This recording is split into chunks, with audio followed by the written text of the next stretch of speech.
Pada tahap berikut ini, rekan-rekan, karena kita mau membuat sebuah sistem operasi yang baru, rekan-rekan harus membuat virtual mesin yang baru pada VirtualBox ini, yaitu caranya boleh diklik menu, lalu pilih di sini submenunya itu berupa New, ya, ataupun Ctrl N juga boleh, ataupun pada bagian menu bar atau toolbar di sini ada New, ya, New yang berwarna biru, ya, seperti ini.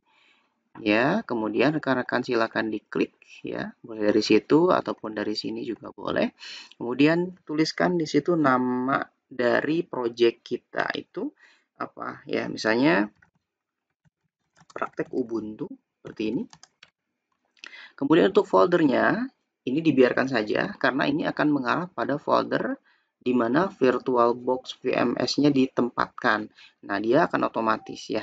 Tapi untuk ISO image ini adalah carilah folder di mana teman-teman menyimpan ISO Ubuntu-nya. Nah, contoh misalnya saya menyimpan ISO Ubuntu-nya misalnya di folder khusus, misalnya dalam satu folder namanya folder Ubuntu seperti itu. Kemudian silakan diklik ya. Nah, sampai semuanya terisi seperti itu.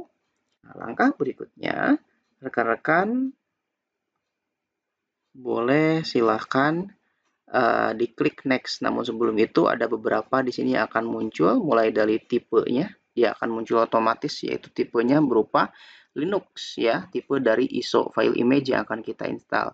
Subtipenya adalah Ubuntu, subtype-nya kemudian ada versionnya yaitu Ubuntu 64 bit. Ketika kita misalkan mengisi dengan ISO file image berupa Windows, entah itu Windows 10 ataupun Windows 11 ya, maka dia akan menyesuaikan baik itu tipe maupun subtipenya berikut juga dengan versionnya.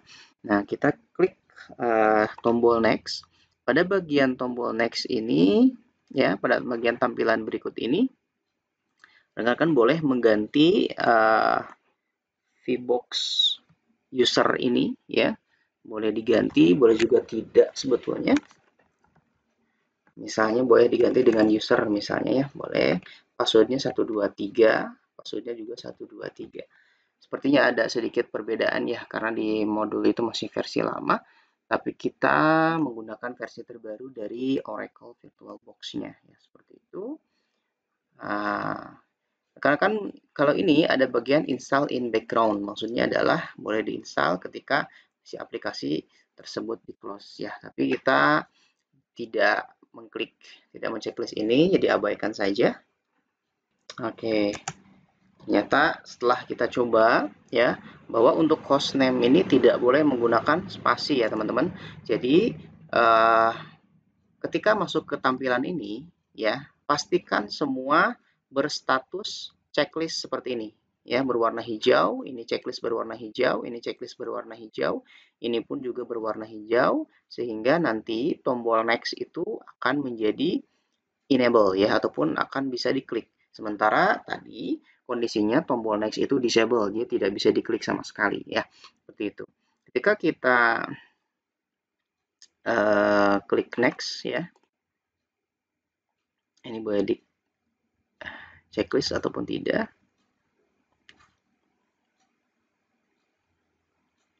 Ya, kemudian di next, lalu tentukan memorinya, memori yang akan kita gunakan untuk proses instalasi dari dari sistem operasi Ubuntu ini kira-kira berapa.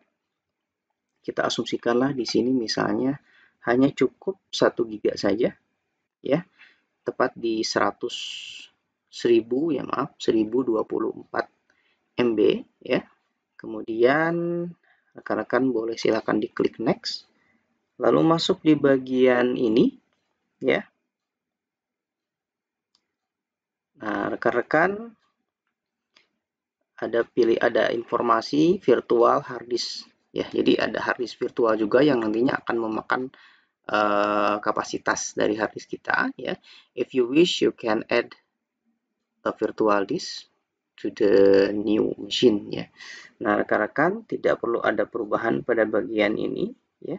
Karena memang di sini tuh boleh rekomendasi minimal dari harddisk yang akan kita gunakan itu mau berapa giga ya. Minimal itu boleh di 10 giga saja ya, seperti itu. Nah, misalnya 10 giga ya. Misalnya tadi 10 giga seperti ini.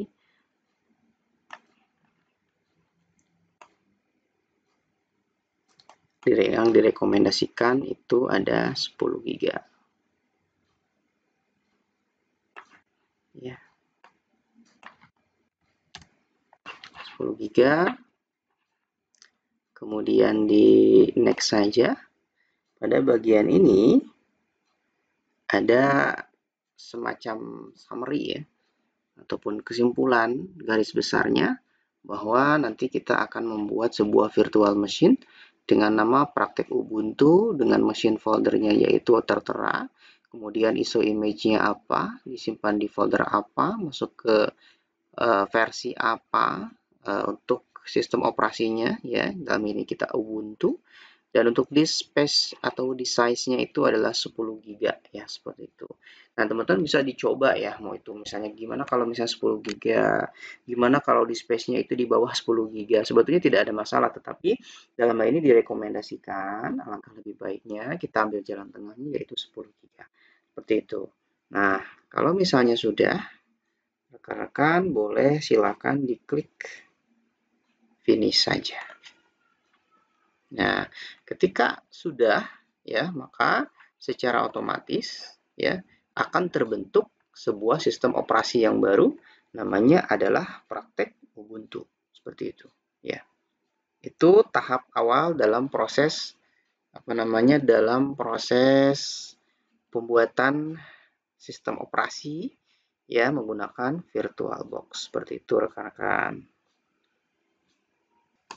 Oke, berikutnya sebelum kita menjalankan virtual machine kita, alangkah lebih baiknya kita melihat spesifikasi dari komputer virtual kita, ya, mulai dari generalnya, kemudian sistemnya, displaynya, ya, sistem ini dalam hal ini memori, ya, kemudian acceleration-nya itu ada tertera di sini, ada mulai dari boot, itu ada hard disk, optical, sama floppy disk, ya, kemudian ada boot di sini adalah sebuah perangkat yang memang perangkat penyimpan ya, storage, tapi yang nantinya akan membaca ketika program tersebut running ya, sistem operasi itu running, maka yang akan dibaca pertama kali adalah hard disk.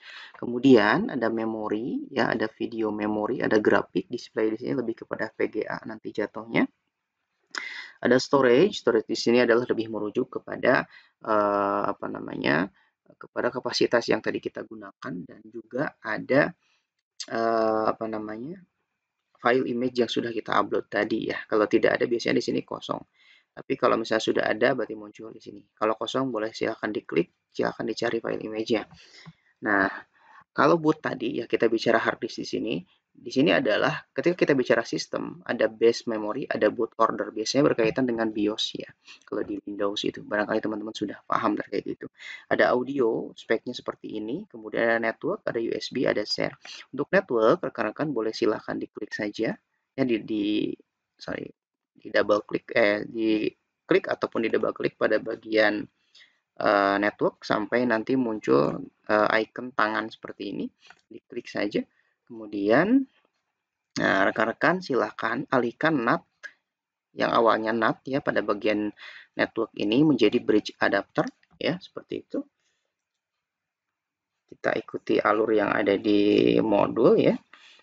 Nah, setelah itu rekan-rekan boleh silahkan di OK saja. Masuk di bagian interface adapter wireless. Nah, setelah kita pilih bridge adapter ya, rekan-rekan boleh memilih pada bagian Intel R dual band wireless ya. Kemudian diklik OK saja. Ya. Setelah diklik OK, pastikan pada bagian network itu sudah beralih pada adapter 1, kemudian Intel Pro dengan posisi adalah bridge adapter. Nah, dengan jenis bridge adapternya yaitu dual band wireless AC8265.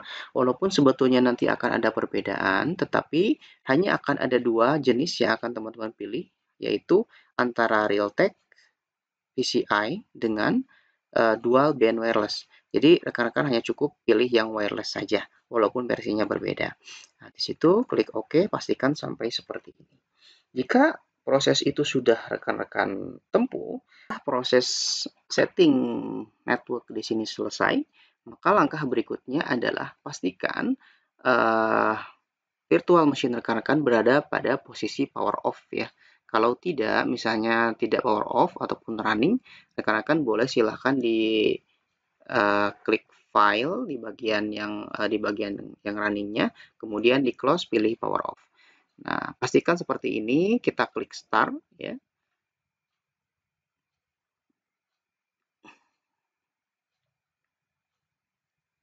Kita klik start, tunggu beberapa saat sampai tampilan dari Ubuntu itu muncul seperti itu. Ya, kita cek di sini. Asumsikanlah kita sedang berada di sistem operasi Ubuntu ya rekan-rekan. Tidak lagi berada di sistem operasi Windows, ceritanya begitu. Nah, ini kita sedang masuk di Ubuntu versi 24.04.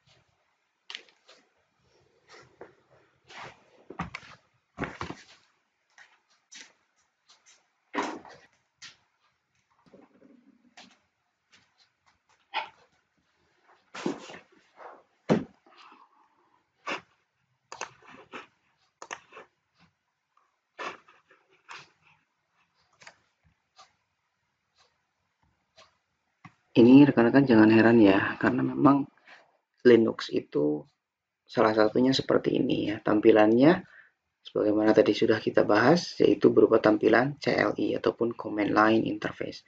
Tampilannya hitam dengan tulisan yang berwarna putih dan seterusnya. Dan keuntungan dari Linux ini adalah Linux tidak mempan terhadap virus ya. Jadi kalau ada virus, kalau ada misalnya kita punya flash disk ya ataupun hard disk ataupun flash drive ya, rekan-rekan boleh silakan colokkan ke sistem operasi Linux.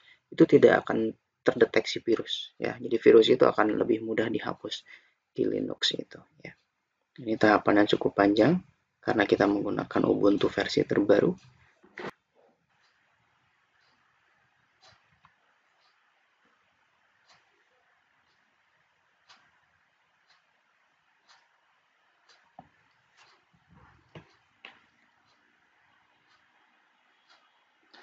Nah, ini kita sedang proses install ya, teman-teman.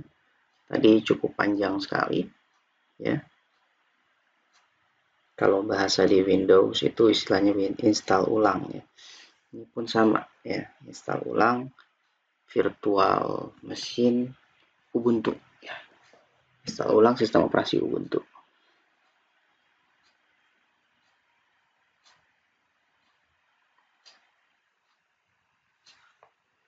Nah, setelah kita melewati tahapan instalasi dari Ubuntu ini, maka berikutnya kita akan disuguhkan dengan tampilan seperti ini, yaitu berupa tampilan awal login ya. Karena tadi kita setting login pada bagian upload ISO file image ya, pada bagian konfigurasi file image-nya. Ya, untuk loginnya itu ataupun username-nya berupa user seperti ini, kita enter, dan passwordnya 123. Dalam hal ini, untuk command line di Ubuntu, password itu tidak akan ditampilkan, ya, hanya berupa kedip kursor saja, padahal sebetulnya passwordnya itu sudah tertuliskan di situ. Seperti itu, teman-teman ya. Kemudian, ketika kita sudah memasuki tahapan ini, artinya kita sudah berhasil melakukan proses instalasi Linux Ubuntu, ya seperti itu. Nah, untuk perintah berikutnya, rekan-rekan bisa dicek kembali di modulnya bahwa perintah yang akan kita jalankan itu berupa perintah-perintah dari Linux, ya seperti itu. Contoh misalnya di sini saya akan membuat folder dengan nama tugas, ya seperti itu. Perintahnya adalah mkdir tugas, artinya membuat sebuah folder atau make directory tugas. Kita enter, ya, maka akan muncul di situ. Kalau berhasil itu akan otomatis terbentuk, ya. Kalau tidak, di situ akan muncul cannot create directory tugas, artinya folder tugas sudah kita buat, ya. Tadi saya buat sebelumnya.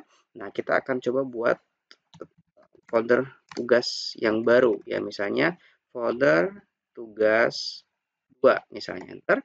Nah, ketika di enter itu tidak terjadi apa-apa, artinya tidak muncul error seperti halnya cannot create directory tugas, artinya proses pembuatan folder tugas itu sudah selesai. Tetapi untuk bisa kita gunakan folder tersebut, kita coba gunakan perintah cd ataupun change directory tugas 2.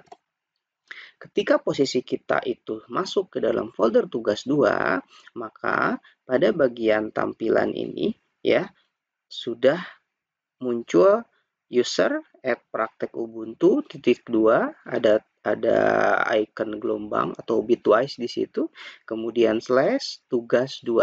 Artinya kita berada di dalam folder tugas 2. Dan di dalam folder tugas 2 kita juga bisa membuat file-file yang nantinya akan dibutuhkan.